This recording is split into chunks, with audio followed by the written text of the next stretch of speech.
Now, with school safety on everyone's mind tonight, some reassurance coming from South Carolina Governor Henry McMaster. The governor says after years of pushing, state leaders have finished the job. He's talking about every public school in South Carolina now having the funding for an armed school resource officer, or SRO, as they're more commonly known. Our Kiana Jordan tracking that situation tonight. What can you tell us about this?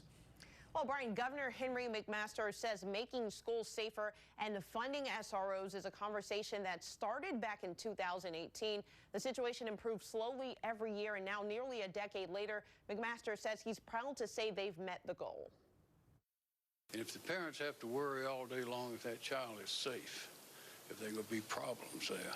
On Wednesday, Governor Henry McMaster letting South Carolina parents know the money is now there to put an armed, certified, full-time resource officer in every public school in the state.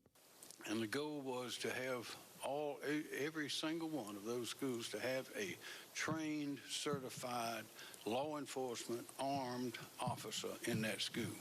Not a retired police officer, not a retired military person, someone who is trained in school safety. McMaster says in 2018, there were only about 400 full-time school resource officers in South Carolina schools. Now, the more than 1,000 schools in the state will have a trained SRO. And state leaders say they will focus on picking the right people for the job.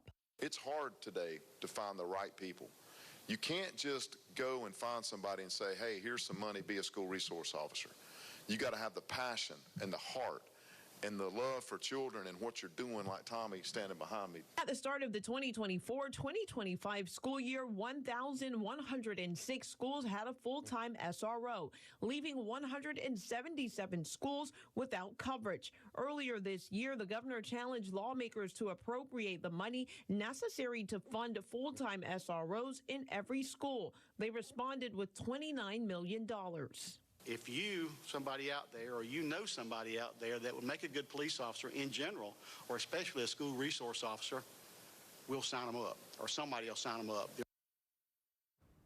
Now, the legislature also appropriated $5 million to the Department of Education for a statewide school safety mapping program. The system equips 911 operators with real-time digital maps pinpointing exactly where an emergency or incident is happening on a school campus, so first responders can get to a threat faster. Back to you, Brian.